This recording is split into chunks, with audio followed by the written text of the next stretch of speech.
የቀነኒ ደም አሁንም ይጣራል። አስተዳዳሪዎቹ ግን በሙሉ ቦርጫም ናቸው። ተአምር ሰራ ያለ ኦርቶዶክሳዊ የለም። ዋልድባ የራባቸው ብራቸውን እዚህ ይዘን ነው። ወልዳችሁ ልጃችሁ ምን እንዲሆን ትፈልጋላችሁ? ፍትህ ሚኒስቴር ይቁምና ያኛው ተቋም ይምራ። የዋስ መብት ያሰጣለው የግድያ ወንጀል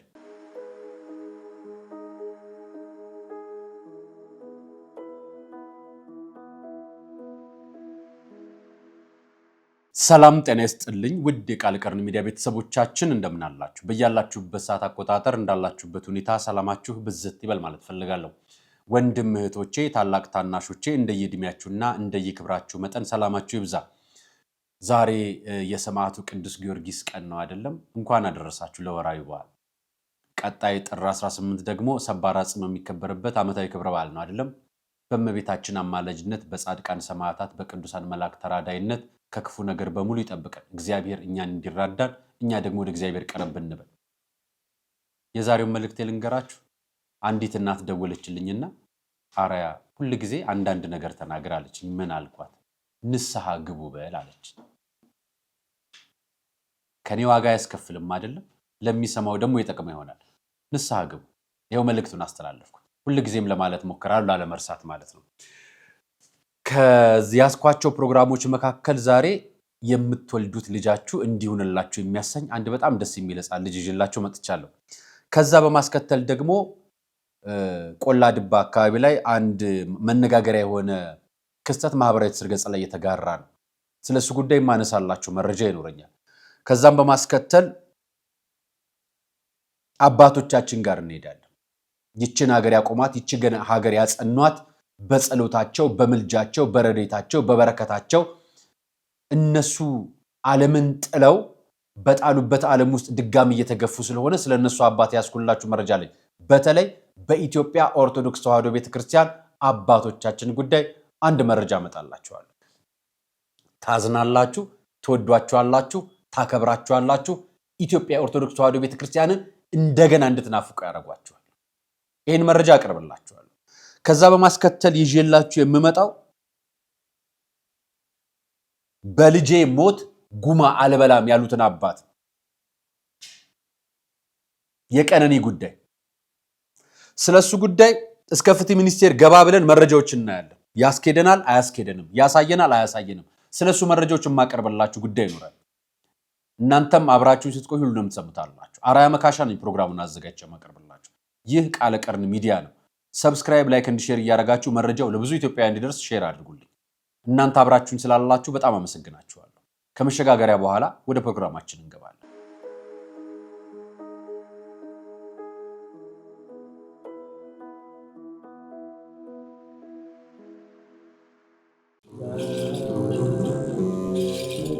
እግዚአብሔር አምላክ ዓለምን ከፈጠረበት ጥበቡ ይልቅ ዓለምን ያዳነበት ጥበቡ ይበልጣል። በእኛ ዘመን ደግሞ በገዳም ያሉ መነኮሳት ከሚደርስባቸው ምድራዊ ፈተና በበለጠ የሰማዩ ቤታቸውን በመናፈቅ የሚያደርጉት ተጋድሎ እጅጉን ያስደንቀኛል። በገዳም ያሉ መናንያን ለሰማዩ ክብር የሰው ልጆች እንዲበቁ ሀገር ሰላሟ እንዲበዛ ክረምቱን በጎርፍ ተፈትነው የበጋውን ሐሩር ተቋቁመው ስለኛ ከጸለዩ የምድራዊ ችግራቸውን ለመቅረፍ እኛ ለምን አለንላችሁ አንላቸውም። ጾሙን የበረከት እንዲያደርግልን ጸሎት ልመናችንን ደግሞ የድንግል ማርያም ልጅ መድኃኔ ዓለም እንዲቀበልልን የሙታንሳ ማር ቅዱስ ሚካኤል አንድነት ገዳም አባቶቻችንን በዓታቸውን እንገንባ። የዲፕሎማቶች መንደር በሆነችው በመሃል ሳር ቤት ከቫቲካን ኤምባሲ አጠገብ ቅንጡ የመኖሪያ አፓርትመንቶችን በካሬ 71500 ብር ከቴምር ሪል ስቴት ከዚህ ቀደም ባለ 2 መኝታ 80 ካሬ በ9.6 ሚሊዮን ብር ስንሸጥ የነበረውን አሁን ላይ በ5.7 ሚሊዮን ብር ሙሉ ክፍያ፣ ባለ 3 መኝታ 139 ካሬ ከዚህ ቀደም በ15 ሚሊዮን ብር ስንሸጥ የነበረውን አሁን ላይ በ9.9 ሚሊዮን ብር ሙሉ ክፍያ በመክፈል የአፓርትመንት ቤት ባለቤት ይሁኑ። ቤቶን በ36 ወራት የሚረከቡ ሲሆን ይቅናሽ በአንድ ጊዜ ለሚከፍሉ ደንበኞች ብቻ ነው። ይፍጠኑ። ለ15 ቀናት ብቻ የሚቆይ እንዲሁም በአዋሪ በሚገኘው ሳይታችን ባለ 1 መኝታ በ5.5 ሚሊዮን ብር፣ ባለ 3 መኝታ በ8.4 ሚሊዮን ብር ይዘንሎት ቀርበናል። ብልሆች መልካም አጋጣሚን የሚጠቀሙ ናቸው። ለበለጠ መረጃና ለሳይት ጉብኝት ከታች ባለው ስልክ ይደውሉ።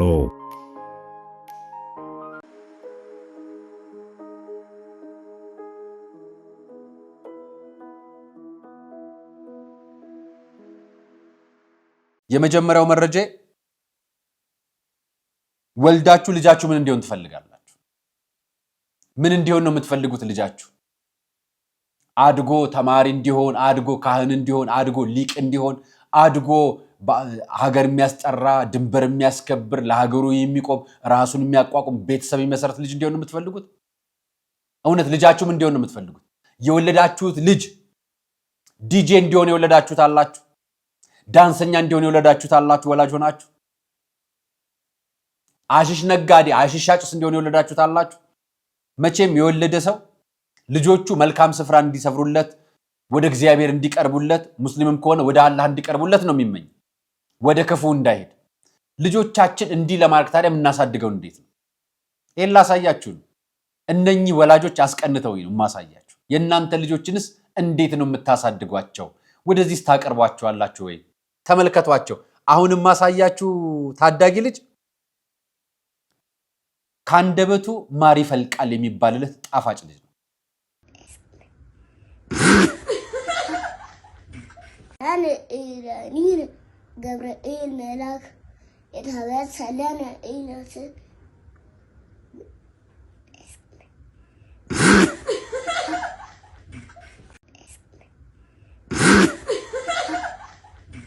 أنا إيرانيين جبرائيل ملاك يتهبات سلانة إيناس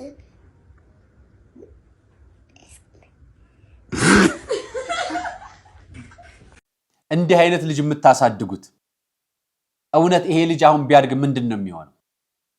ካህን፣ በሙያው የተማረ ብቁ ዜጋ፣ ጀግና፣ ኢትዮጵያን፣ ሀገሩን፣ ቤተሰቡን፣ ህጉን የሚያከብር ቤተሰቡን የሚመሰረት ጠንካራ ጀግና ልጅ እንዲህ አይደል የምታሳድጉት? እንዲህ ካሳደጋችሁት ምን ይሆነላችኋል? ልጅን በመራችሁት መንገድ ነው የሚሄደው።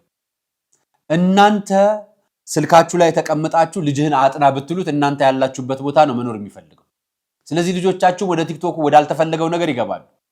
እናንተ ደግሞ እያስጠናችኋቸው መንፈሳዊ ነገር እየቀለባችኋቸው እንዲህ እያደጉ በስነ ልቦና በአእምሮም በፍቅርም እያሳደጋችሁ ስትሄዱ እነዚህ አይነት ልጆች ነገ ቤተክርስቲያንን የሚረከቡ ጠንካራ ትውልድ ታፈራላችሁ። እውነት የምታፍሩት ልጆቻችሁን ከዚህ ውጭ ስታሳድጉ፣ ልጆቻችሁ እንዲህ ስታሳድጉ ልትኮሩባቸው፣ ልትመኩባቸው፣ እንኳን እናንተ ቤተክርስቲያን የምትመካባቸው ልጆች ናቸው የሚሆኑት። ሀገር የሚኮራባቸው ልጆች ነው የሚሆኑት። ለእምነታቸው፣ ለእውነትም፣ ለጥበብም፣ ለስርዓትም፣ ለህግም የተገዙ ስለሚሆኑ አስጠመጠማችሁት አይደል? በጣም ደስ ይላል። በነገራችን ላይ ይደግላችሁ፣ ከዓይን ያውጣላችሁ፣ ከክፉ ነገር በሙሉ ያርቅላችሁ። ሌሎቻችሁም ልጆቻችሁን ስታሳድጉ የሚደርሱበትን አስባችሁ የምታረጉትን ቀድማችሁ እንድታስቡበት ለመጠቆም ያህል ነው ይህንን ቪዲዮ ይዤ የመጣሁት። ወደ ቆላ ድባል ወሰዳችሁ። እዚህ ቦታም ወስዳችሁ ትላንትና ማህበራዊ ትስስር ገጽ ላይ ማምሻውን እመቤታችን ቅድስተ ቅዱሳን ድንግል ማርያም ኪዳነ ምህረት አንድ ስፍራ ታየች የሚል ማህበራዊ ሚዲያ ላይ መነጋገሪያ ሆኗል። ይሄ መነጋገሪያ የሆነውን ቪዲዮ አሳያችኋለሁ። በፎቶ ነው ማህበራዊ ሚዲያ ላይ ብዙዎች ያጋሩት። እኔ በቪዲዮ ይዤላችሁ መጥቻለሁ።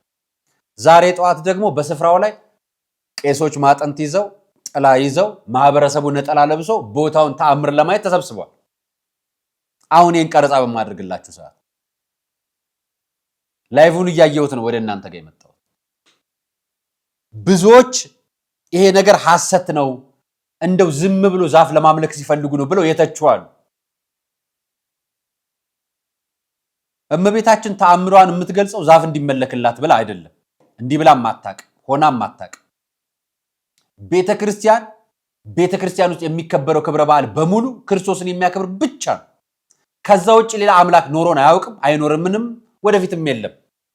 ከሱጭ ማምላክ የለም ሲጀምር ሌሎቹ በሙሉ የክርስቶስ መውጫ ድልድዮቻችን ናቸው በመልጃቸው በረድኤታቸው በመላላካቸው ለኛ መልእክት በማድረሳቸው የምናምናቸው ቅዱሳን ጻድቃን እግዚአብሔር የመረጣቸውና ያባረካቸው እግዚአብሔር ያከበራቸው ናቸው ሌሎቹ በሙሉ እግዚአብሔር ያላከበረውን በእግዚአብሔር ቤት ጠርተን አናውቅ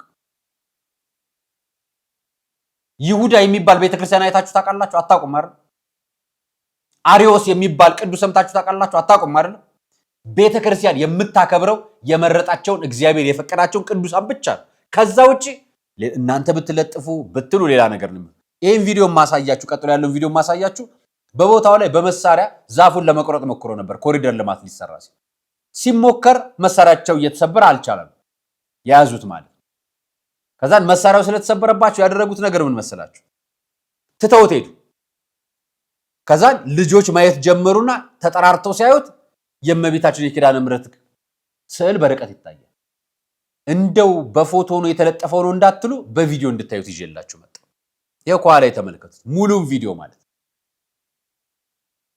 ሻማ በሩ ምክንያቱም ምልክቱ ትክክል ነበር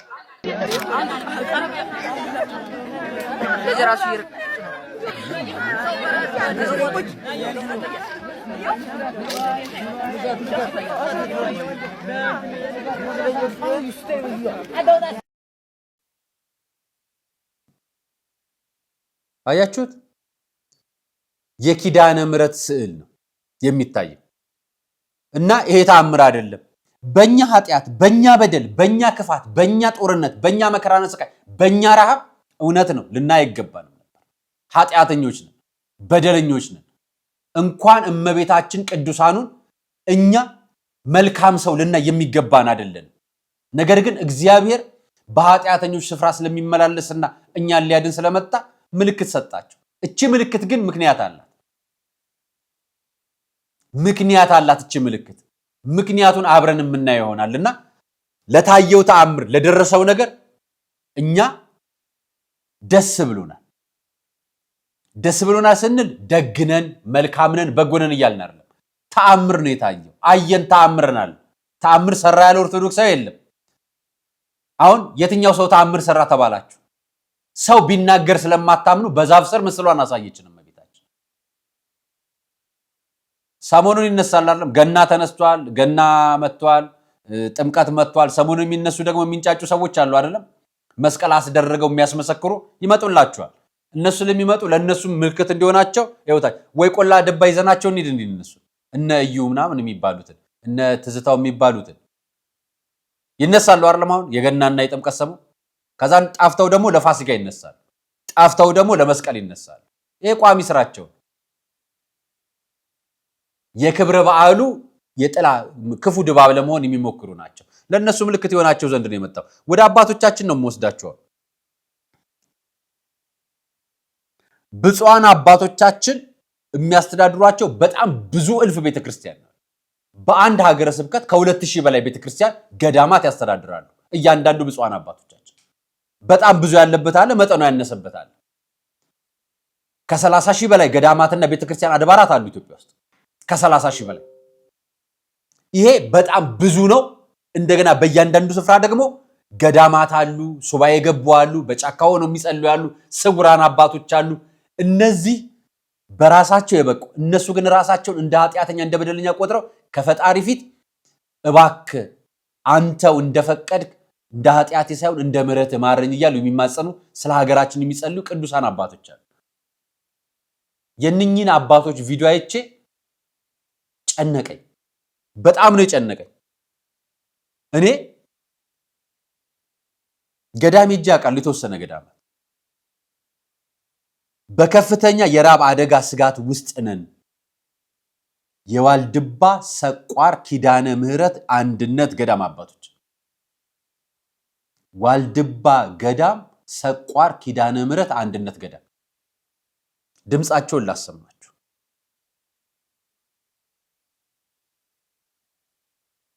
ደክመናል እርቦናል ራባውን ተሸጡ ሲሉን ወሬ ነው የምንሰማ እኛ እስከ ቤት ነው ያለነ አሁን ግን በምን ነው ተሸጡ እህሎት አለ የሚበላ የለም በርበሬ የለም ባቄላ የለም። እንግዲህ እኛን ፊት እንሙት ይሸጡበት እንጂ ብለን ሳለ መቼም እንግዲህ እናንተ ተስፋ አድርገናል እናንተ ትረዱና ብለን ራብ እያንገበገበን ነው። እንደ ዘንድሮ ያለ ችግር የለም።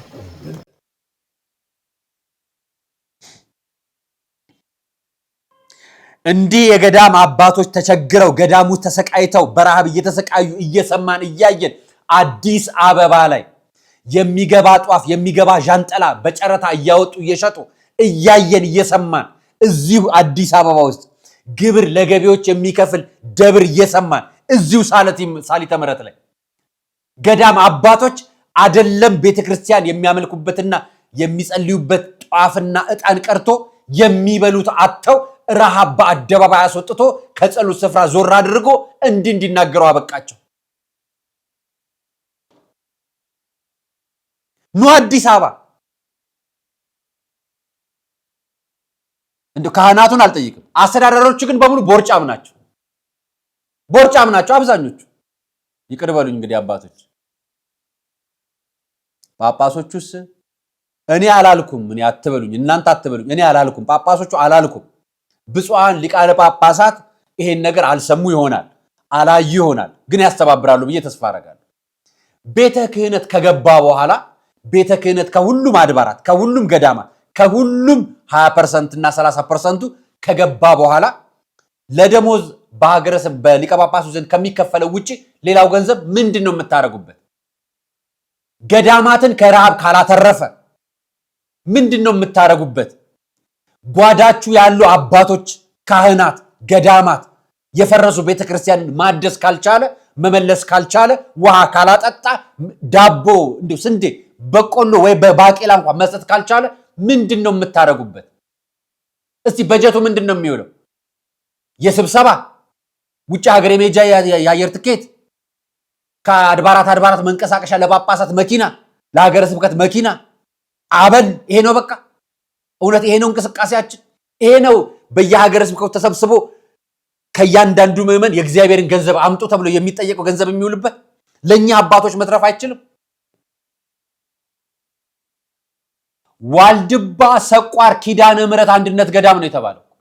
ይኸው በድምጻቸው ነው የነገሩ። ልድገምላችሁ ካልሰማችሁኝ ማለት ነው። ደክመናል፣ እርቦናል። ራብ አሁን ተሸጡ ሲሉን ወሬ ነው የምንሰማ። እኛ እስከ ቤት ነው ያለነ። አሁን ግን በምን ነው የተሸጡ? ኧረ እህሎት አለ የሚበላ የለም፣ በርበሬ የለም፣ ባቄላ የለም። እንግዲህ እኛን ፊት እንሙት ይሸጡበት እንጂ ብለን ሳለ መቼም እንግዲህ እናንተ ተስፋ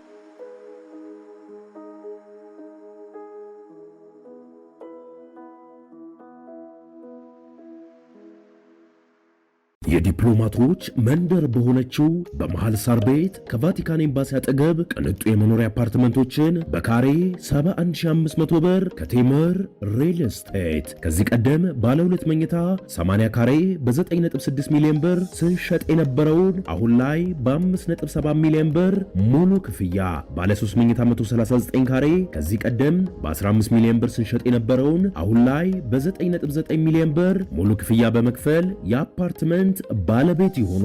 ቤቶን በ36 ወራት የሚረከቡ ሲሆን ይህ ቅናሽ በአንድ ጊዜ ለሚከፍሉ ደንበኞች ብቻ ነው። ይፍጠኑ።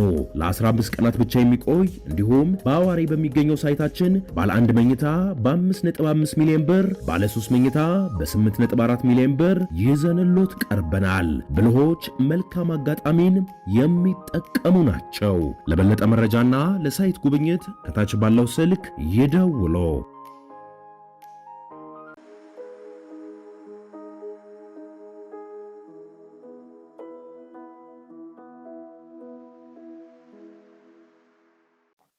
ባቄላ ለመብላት ነው የጠየቋችሁ። ሽምብራ ነው የጠየቁን ባቄላና ሽምብራ ረሃብ ማስታገሻ ጸሎት እንዲያደርጉ መቆሚያ ነው የጠየቁን።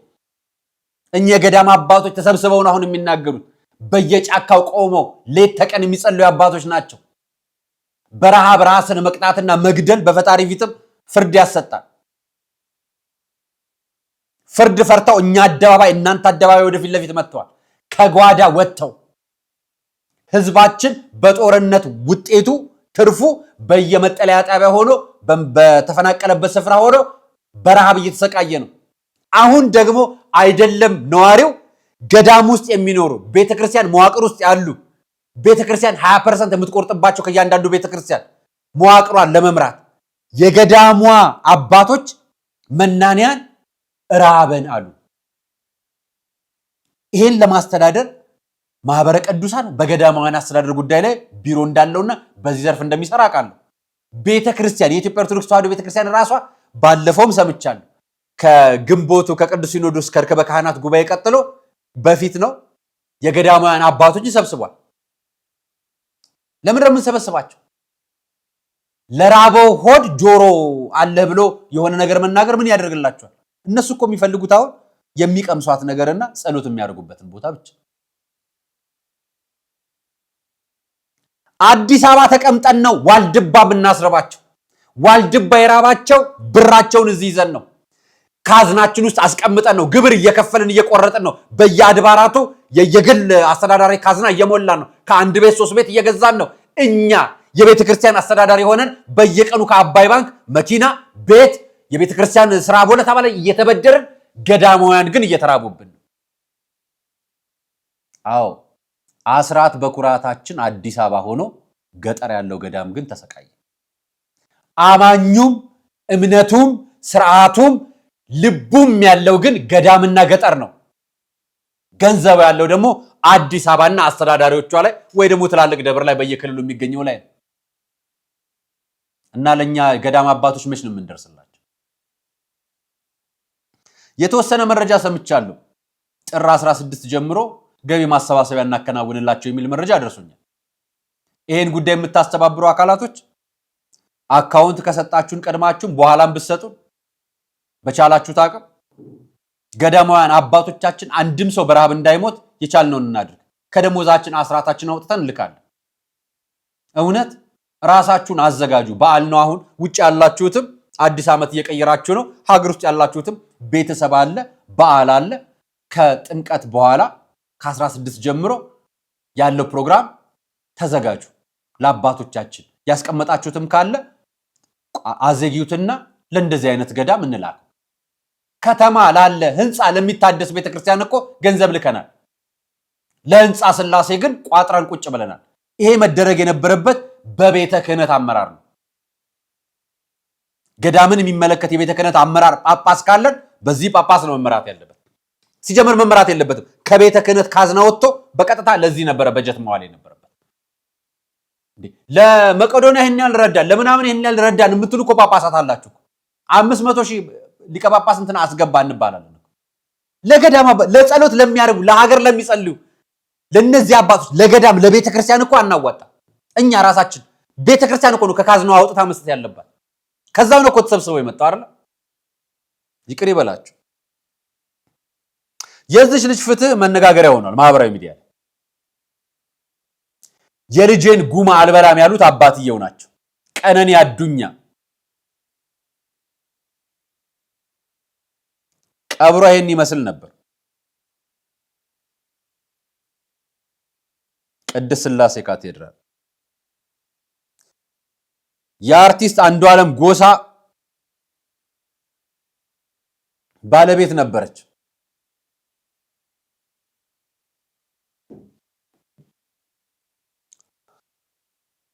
አባገዳዎቹ እውነት ተገኝተዋል ብለዋል የሚል መረጃ ወጣ ማህበራዊ ሚዲያ ላይ። የቀነኒ አዱኛ ቤተሰብን ከአንዱዓለም ጎሳ ጋር ለማሸማገል የተደረገው ጥረት ለምን ተደናቀፈ የሚለው መረጃ ነው። መጀመሪያ ባለፈው ዓመት መጋቢት 1 ቀን 2017 በአዲስ አበባ የሚገኘው የአርቲስት አንዱዓለም ጎሳ ጋር ይኖርበት የነበረው መኖሪያ ቤቷ 5ኛ ፎቅ ወድቃ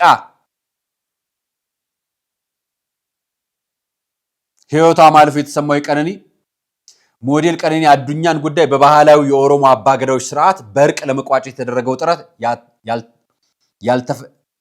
ያለ ተፈላጊው ፍሬ መቋጨቱን አባገዳዎች አመለከቱ።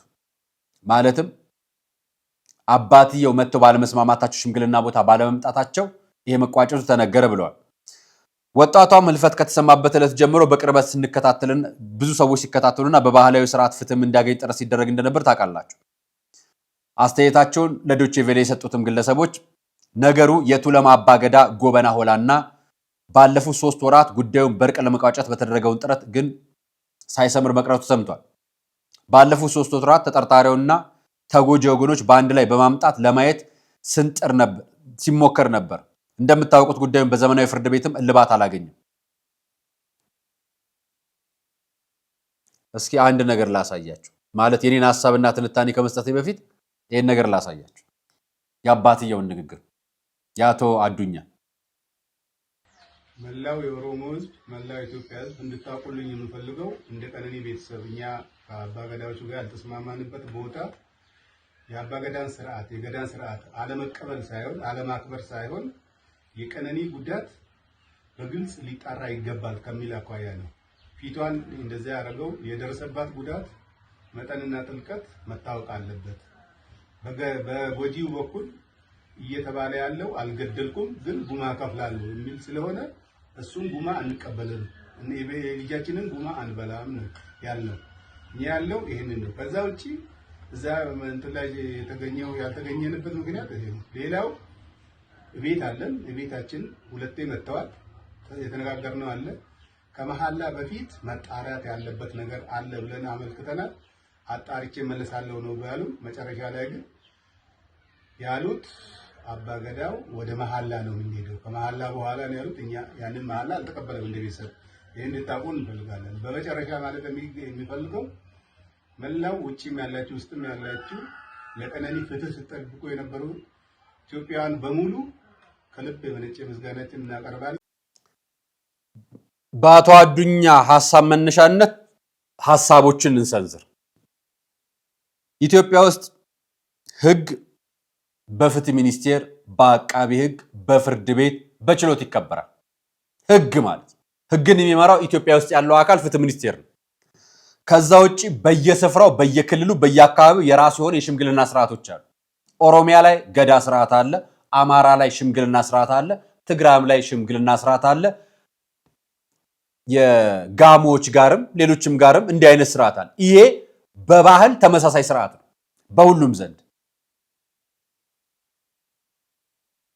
አንድ ነገር ልጠይቃችሁ፣ እናንተንም ጥያቄ እንዲሆናችሁ የምፈልገው ይህች ልጅ ልክ የሞተች ሰሞን እነዚህ ፎቶዎች ወጥተው ነበር። አይታችሁት የምታውቁ ከሆነ እነዚህ ፎቶዎች በሙሉ አፍንጫዋ ምልክት ያለበት፣ አይኗ በቦክስ የተመታበት፣ ከንፈሯ ያበጠበት፣ ፊቷ የተጎሳቆለበት የልጃቸውን ፎቶ በልጃቸው ሞት ሰሞን ሲለቀቅ ነበር። ይህች ልጅ የመታት የደበደባት ያጎሳቆላት የጎዳት አካል አለ በሚል ማለት ነው። ልደቷን ልታከብር ማህበራዊ ሚዲያ ላይ ቪዲዮ ከለቀቀች በኋላ ነው ይህች ልጅ ያረፈችው። በጣም ብዙ ትዝብት የነበረው እንደውም ከዚች ልጅ ጋርና ከባለቤቷ ከአንዷለም ጎሳ ጋር አርቲስት ነው ይመስለኛል፣ ከአርቲስት አንዷለም ጎሳ ጋር በጣም ብዙ ሰዎች ብዙ ማህበራዊ ሚዲያ አንቂዎች ፎቶ ሲነሱ አብረው ሲበሉ አብረው ሲጠጡ ይታዩ ነበር። በልጅቷ ፍትህ ጥያቄ ላይ ግን እነዚህ አካላት የሉም። እኔ ያላየኋቸው ከሚባሉት ዋናዎቹ በተለይ በቪዲዮ በፎቶ ደጋግመው የሚታዩት አካላት አንድም ቀን አብረዋት የበሏትን ጓደኛቸውን የቀነኒ አዱኛን ፍትህ ሲጠይቁ አልተሰሙም።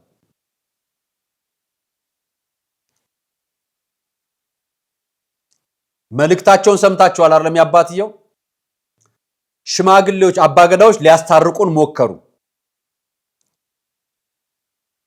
እኔ አልገደልኳትም፣ ነገር ግን ጉማ ከፍላለሁ። ሁለቱ በጣም የሚጣሉ ነገሮች ናቸው።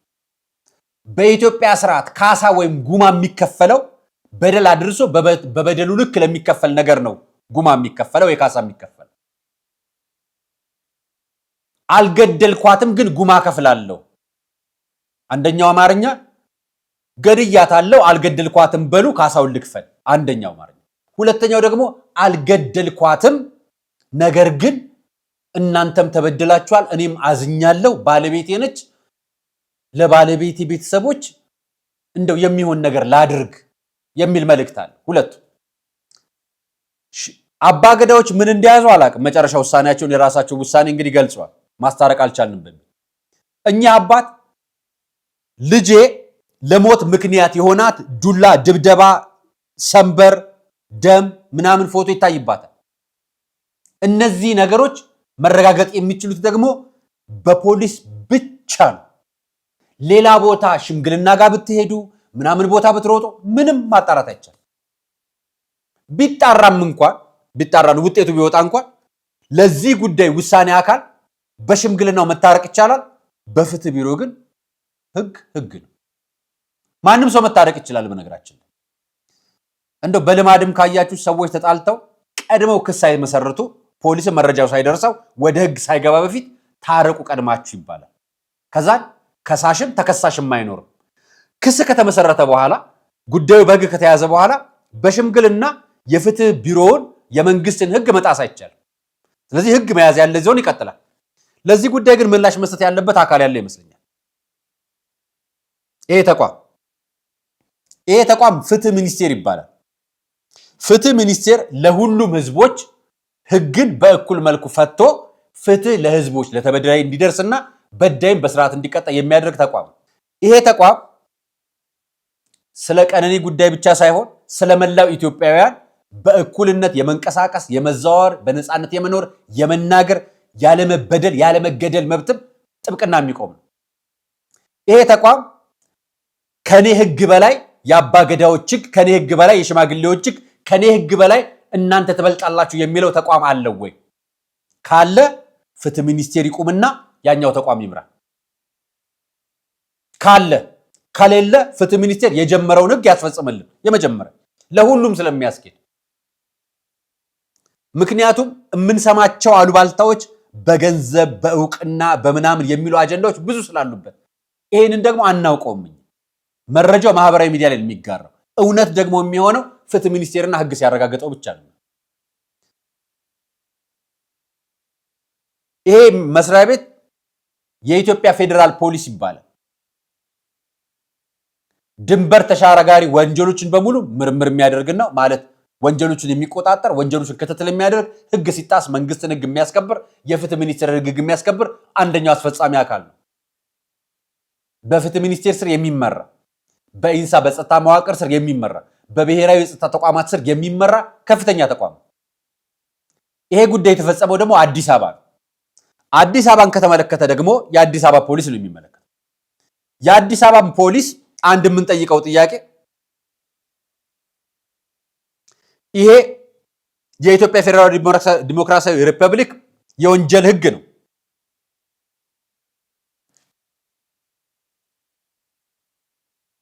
የግድያ ወንጀል የሚያስከትለው ተጠያቂነት ፍትህ ሚኒስቴር ገጽ ላይ ገብታችሁ ግቡት። እዚህ ወንጀለኛ መቅጫ ህግ ላይ ገብታችሁ ይዩት። የተሻሻለውም ምናምን በሉት ሁሉም በግድያ የተጠረጠረ ግለሰብ የዋስትና መብት የለው። የተጠረጠረ አንዱ ዓለም ጎሳን ያሰራችሁ ጠርጥራችሁ ነው ወይንስ እንደው ዝም ብሎ አረፍ ብሎ ይውጣ ብላችሁ ነው? መጀመሪያ ጥያቄ። ሁለተኛው ነገር የዋስ መብት ያሰጣሉ። የግድያ ወንጀል ጠርጥራችሁት ከነበረ የግድያ ወንጀል የዋስ መብት ያሰጣሉ ወይ? ጥያቄው ካልሆነ ሽማግሌዎቹም ሳይሆኑ አባገዳዎቹም ሳይሆኑ እኚህም አባት የልጅቷን ቀድሞ በደልና እንዲጉዳትና ስቃይ በፎቶም በቪዲዮ ማስረጃ እያሳዩ የዋስ መብት ያሰጠ የግድያ ጠርጣሪን እንዴት በዋስ ለቀቃችሁት? የልጄን ግድያ ጉማ አልበላም ነው ያሉት አባትየው። ልጄ የተገደለችበትን ግድያ ደሟን አልበላም ብለዋል። የደሟ ካሳ ፍትህ ነው ብለዋል። እሳቸው ዞሮ ህግ ጋር ነው የመጡት። እሱን ዋስትና ለቃቸው አባገዳዎች ጋር ነው ሄደው የአባገዳዎችንም ክብር የህጉ ስርዓት ስላልተጠናቀቀ እንዳያሳጣ እንፈልጋለን። እንዳያሳጣ። ምክንያቱም ሀገር በመንግስት ህግና በሽማግሌዎች ህግ ነው የምትተዳደረው። ነገር ግን የመንግስትን ህግ የሚጥስ የሽማግሌ ህግ ኖሮ አያውቅም፣ አይኖርምም ወደፊት። ስለዚህ የመንግስት ህግ ከሁሉ ነገር የበላይ ነው። የበላይ አካል የያዘውን ነገር በሽምግልና ከስር ይቋጫሉ። አባትየው የተናገሩ ልጄን ለሞት የዳረገውን ምክንያት፣ በአካል ጉዳት ያደረሰባትን ምክንያት ህግ መርምሮ ያውጣልኝ ነው ያሉት። ታዲያ እናንተ መልስና የዜና አቅራቢዎች መረጃ ወደ ስራ ተመለስ ብለውታል አባገዳዎች። እሱ ዘፋኝ ነው፣ እሱ ሰርቶ ማን መኖር አለበት?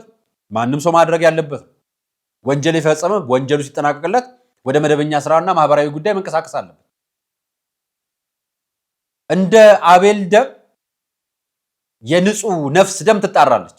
ከአምስተኛ ፎቅ ላይ የወደቀች በየቀኑ ፊቷ ላይ ዱላና ጥፍ የደረሰባት ቦክስና እርግጫ የቀመሰች ሴት ትጣራለች።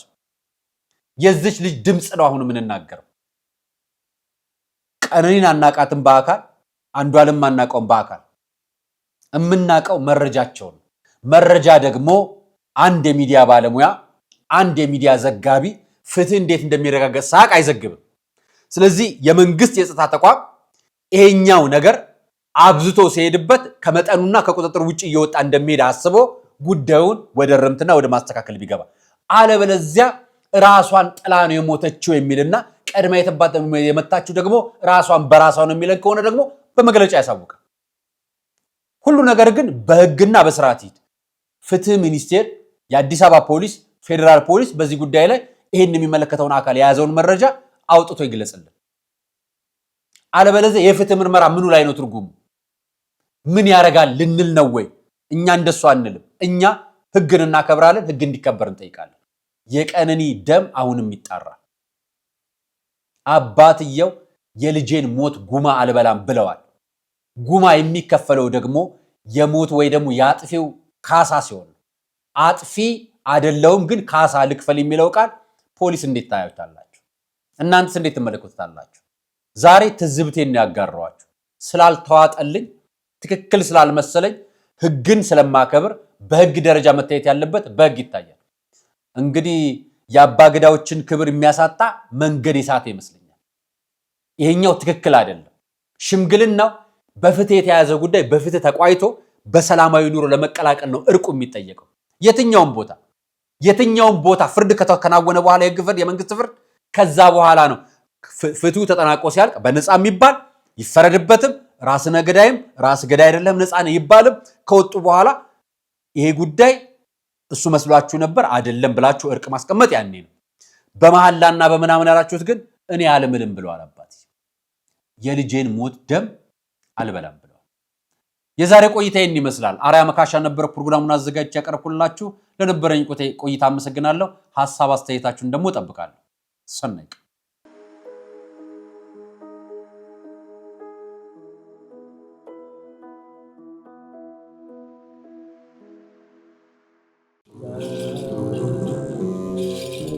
እግዚአብሔር አምላክ ዓለምን ከፈጠረበት ጥበቡ ይልቅ ዓለምን ያዳነበት ጥበቡ ይበልጣል። በእኛ ዘመን ደግሞ በገዳም ያሉ መነኮሳት ከሚደርስባቸው ምድራዊ ፈተና በበለጠ የሰማዩ ቤታቸውን በመናፈቅ የሚያደርጉት ተጋድሎ እጅጉን ያስደንቀኛል። በገዳም ያሉ መናንያን ለሰማዩ ክብር የሰው ልጆች እንዲበቁ ሀገር ሰላሟ እንዲበዛ ክረምቱን በጎርፍ ተፈትነው የበጋውን ሐሩር ተቋቁመው ስለኛ ከጸለዩ የምድራዊ ችግራቸውን ለመቅረፍ እኛ ለምን አለንላችሁ አንላቸውም። ጾሙን የበረከት እንዲያደርግልን ጸሎት ልመናችንን ደግሞ የድንግል ማርያም ልጅ መድኃኔ ዓለም እንዲቀበልልን የሙታንሳ ማር ቅዱስ ሚካኤል አንድነት ገዳም አባቶቻችንን በዓታቸውን እንገንባ።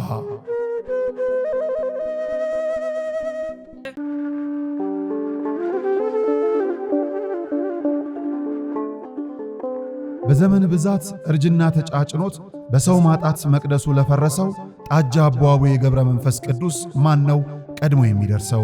ምድሩ ለምለም ሀገሩ የጀግና ጦርነት ፈተነው እንጂ የማያውቅ ልመና። ዛሬ ግን አዛውንቶቹ ጉልበት ከርቷቸው ወጣቶቹ ግራ ገብቷቸው የአቡዬ ቤተ መቅደስ ሊፈርስ ተቃርቧልና ስለ አቡዬ ብላችሁ የጻድቁን ቤተ መቅደስ እንገንባ።